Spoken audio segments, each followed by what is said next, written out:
எத்தனை சாமி வந்ததையா, இது எந்தெந்த சாமி தந்ததையா,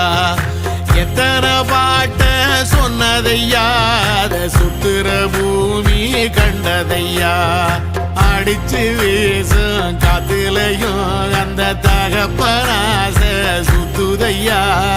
பிடிச்சு பூக்கும் வேதையிலும் ஒரு வம்சத்து கதையே உள்ளதையா, 100 தலைமுறை சேர்ந்து செதுக்குன ஈர நலம் இது பாறையா, வாழும் வரையிலும் நீயும் விதைக்கிற கடமை இருக்கு கேளையா, கோடி விளக்காயேந்தி கிடந்த